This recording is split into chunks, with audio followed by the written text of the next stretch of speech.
लोग न जाने किस तरह संभालेंगे ये जिंदगी के रिश्ते, खुद की जरा सी जुबान तक तो संभाली नहीं जाती।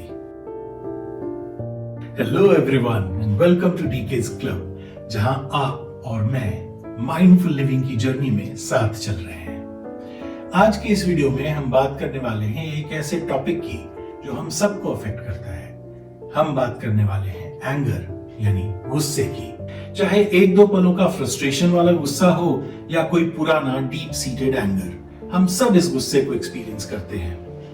कभी हम किसी पर गुस्सा करते हैं तो कभी हम किसी का गुस्सा झेलते हैं। कुछ लोगों का गुस्से से पाला थोड़ा कम पड़ता है, पर वहीं कुछ लोग हर दिन हर कुछ पलों में इसे एक्सपीरियंस करते हैं। गुस्सा क्यों आता है, इसे कंट्रोल कैसे करें, हम सब इसके बारे में सोचते हैं। इस टॉपिक को हम डीकेज क्लब में कुछ और वीडियोस बनाकर और डेवलप करेंगे, पर आज के इस वीडियो में मैं आप तक बस एक छोटी सी कहानी पहुंचाना चाहता हूं। तो दोस्तों, ये कहानी है गुस्से की। हमारे पास के शहर में ही एक भाई साहब रहते हैं, नाम है अर्जुन सिंह, पर कुछ दिनों पहले तक लोग उन्हें गुस्सैल सिंह कहकर बुलाते थे। सभी इनके सामने तक आने से कतराते थे क्योंकि भाई साहब का गुस्सा बहुत खतरनाक था। हर समय गुस्सा अपनी नाक पर लेकर चलते थे, छोटी छोटी बात पर भड़क जाते थे और फिर कुछ भी अनाप शनाप बोल जाते थे। बीवी, बच्चे, बाकी घर वाले, पड़ोसी, हर कोई उनके गुस्से से परेशान। उन्हें इस बात का एहसास था कि उनके गुस्से की वजह से उनके रिश्ते बिगड़ रहे हैं और काम पर भी असर पड़ रहा है। कोशिश भी करते थे कि गुस्सा कम करें, पर गुस्से पर कंट्रोल ही नहीं होता था। गुस्सा उतरने के बाद लोगों को सॉरी भी बोलना शुरू कर दिया, पर फिर भी हर कोई उन्हें अवॉइड ही करता रहता था। एक दिन वो उसी टाउन में रहने वाले एक ज्ञानी गुरुजी के पास जा पहुंचे और बोले कि गुरुजी, गुस्सा कम करने का कोई मंत्र या अंगूठी वगैरह बताइए। गुरुजी ने अर्जुन सिंह की सारी व्यथा सुनी और कहा, ठीक है, मैं कोशिश करता हूं। मैं चाहता हूं कि तुम थोड़े दिन तक एक काम करो। ये लो कुछ जादुई कीले, नेल्स, इन्हें अपने पास रखो और हर दिन सुबह से शाम तक जितनी बार भी तुम्हें गुस्सा आए उतनी बार एक जादुई कील अपने घर के पास के किसी पेड़ में ठोक देना। अर्जुन सिंह खुशी खुशी वापस आ गए और अगले दिन से ही उन्होंने ये काम शुरू कर दिया। जब भी उन्हें गुस्सा आता, अपने घर के पास वाले बड़े से आम के पेड़ में एक जादुई कील ठोकाते।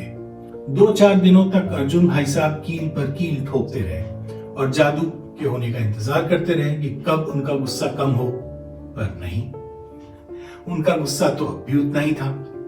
वो खूबसूरत आम का पेड़ कई कीलों से भर गया और जब आखिरी कील बची तो उन्हें गुरुजी पर ही गुस्सा आ गया। मनी मन गुरुजी को बुरा भला कहकर वो आखिरी कील गुरुजी के नाम की ही ठोकाए। फिर जब गुस्सा शांत हुआ तो शाम को गुरुजी के पास पहुंचकर बोले, क्या गुरुजी, आपने जैसे कहा था मैंने वैसा ही किया। आज 5वां दिन है पर मेरा गुस्सा तो उतना ही है। आपकी दी हुई सारी जादू की कीलें खत्म हो गई हैं। अब बताइए क्या करना है। गुरुजी ने कहा, अच्छा, अब तुम मुझे उस पेड़ के पास लेकर चलो। अर्जुन भाई साहब गुरुजी को उस पेड़ के पास ले गए। वहां पहुंचकर गुरुजी ने कहा कि भाई अर्जुन, इस पेड़ को देखो और बताओ कि तुम्हें क्या दिख रहा है। अर्जुन भाई साहब ने बड़ी उत्सुकता और ध्यान से पेड़ की तरफ देखा। उन्हें लगा कि अब तो कोई जादू होने वाला है, पर उन्हें तो पेड़ पर कीलें ही नजर आ रही थी।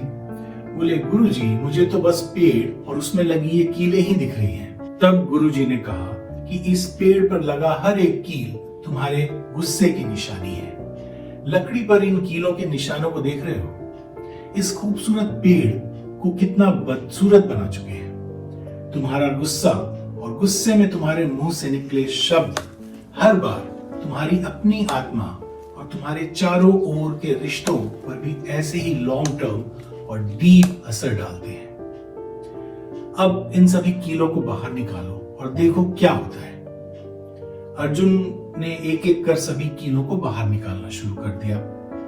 हर एक कील निकालते ही अर्जुन को उस पेड़ के तने में बने गहरे गड्ढे नजर आने लगे। अर्जुन को गुस्से की वजह से होने वाले नुकसान का अंदाजा होने लगा था। गुरुजी ने समझाया, जिस तरह पेड़ पर कीलों के निशान बन गए हैं, उसी तरह तुम्हारे और जिस पर तुमने गुस्सा किया और अपशब्द कहे, उसके सोल पर गुस्से के स्कार या घाव बन जाते हैं। छेद मिट सकते हैं लेकिन निशान बने रहते हैं। कीले ठोककर तुमने अपना गुस्सा तो बाहर दिखा दिया, लेकिन अंदरूनी घाव बने रहते हैं। Nurture positive emotions and you'll find peace within yourself and harmony in your relationships. Arjun को गुरुजी की बातें समझ में आई। 2 पल के गुस्से से प्यार भरा रिश्ता बिखर जाता है। होश तब आता है जब वक्त निकल जाता है। उस दिन के बाद से उसने अपने गुस्से को कंट्रोल करने का कॉन्शियस एफर्ट किया। जब भी उसे गुस्सा आता महसूस होता तो वह उस आम के पेड़ और उसमें बने कीलों के निशान को याद करता। इंपल्सिवली रिएक्ट करने की बजाय अंडरस्टैंडिंग और पेशेंस से काम लेने लगा। जैसे जैसे अर्जुन सिंह में पॉजिटिव चेंजेस आए, वैसे वैसे वह आम का पेड़ भी हील होने लगा। अर्जुन सिंह के रिश्तों में पड़े निशान भी पेड़ में लगे घाव की तरह भर जाएंगे, पर समय तो लगेगा। कहते हैं ना, गांठ अगर लग जाए तो फिर रिश्ते हो या डोरी, लाख करे कोशिश खुलने में वक्त तो लगता है। आज बस इतना ही। अगली बार जब मिलेंगे तो गुस्से पर और बातें होंगी। तब तक ये कहानी आपके पास छोड़ रहा हूं। कहानी अच्छी लगी हो तो इस वीडियो को लाइक जरूर करें। अगर ये चैनल सब्सक्राइब नहीं किया तो फौरन सब्सक्राइब कर लें, क्योंकि इस चैनल पर हम माइंडफुल लिविंग के बारे में अच्छी अच्छी बातें करते हैं। बेल आइकन पर भी क्लिक कर दें ताकि जैसे ही इस चैनल पर कोई नया वीडियो आए आप तक नोटिफिकेशन पहुंच जाए और आप फौरन उस वीडियो को देख पाए। से ला बेलवी, लाइफ इज ब्यूटीफुल। चीयर्स।